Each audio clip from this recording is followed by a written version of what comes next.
Daun-daun gugur ini lambat laun akan membusuk, akan terurai oleh bakteri-bakteri pengurai yang ada di dalam tanah.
Nah, seperti yang teman-teman lihat di layar handphone teman-teman, saya mempunyai tanaman kelengkeng yang baru saja saya tanam beberapa hari yang lalu.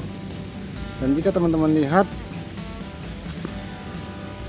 media bekas polybagnya ini sengaja saya timbulkan, tidak saya tanam langsung, karena saya memang ingin memberikan kompos pada media ini, ya teman-teman. Dalam hal ini saya akan memberikan kompos daun kering yang baru saja kita buat tadi.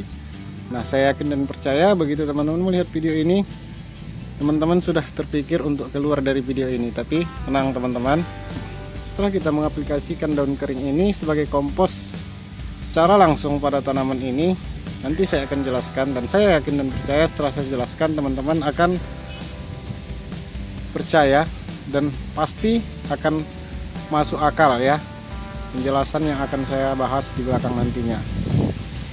Nah, jadi caranya kita ambil daun kering yang baru saja kita haluskan tadi, lalu kemudian kita tabur seperti ini secara melingkar.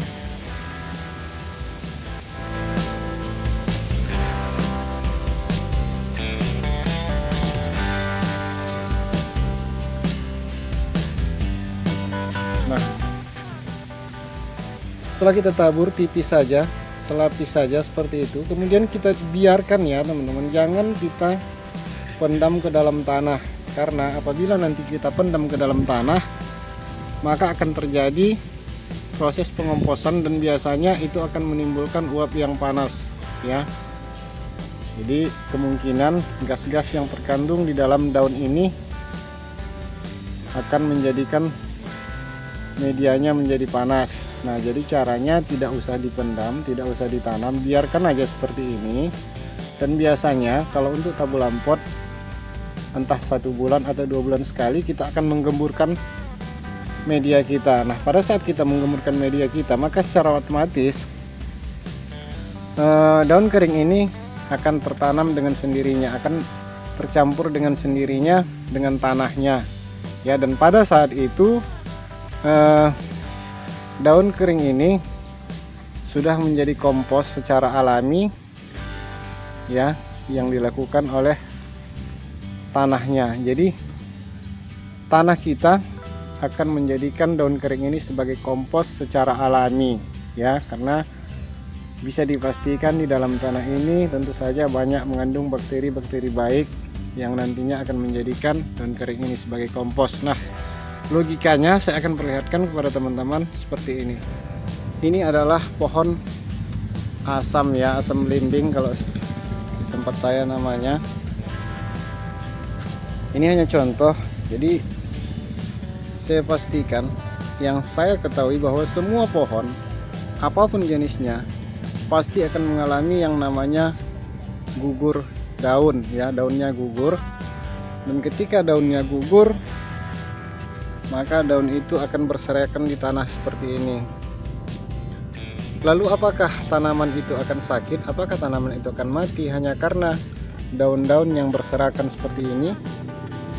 Tentu saja tidak. Faktanya semua tanaman pasti akan mengalami gugur daunnya ya.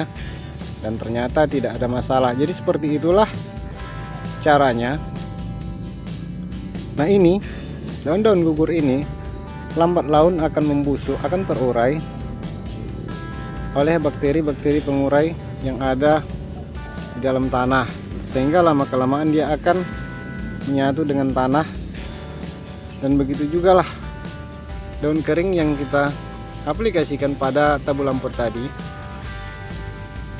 lama-kelamaan dia akan menjadi tanah ya, dia akan terurai oleh proses pengomposan secara alami ya. Seperti itu logikanya ya teman-teman. Jadi saya pikir hanya itu dulu. Oh ya teman-teman, apakah bisa daun kering yang baru saja kita olah, kita haluskan itu dijadikan sebagai media tanam atau campuran media tanam? Tentu saja bisa, asalkan caranya tepat. Nah di lain video kita akan buatkan bagaimana cara membuat kompos daun kering yang baru diolah menjadi campuran media tanam yang aman bagi tanaman kita ya. Saya pikir hanya ini dulu, mudah-mudahan bermanfaat. Assalamualaikum warahmatullahi wabarakatuh.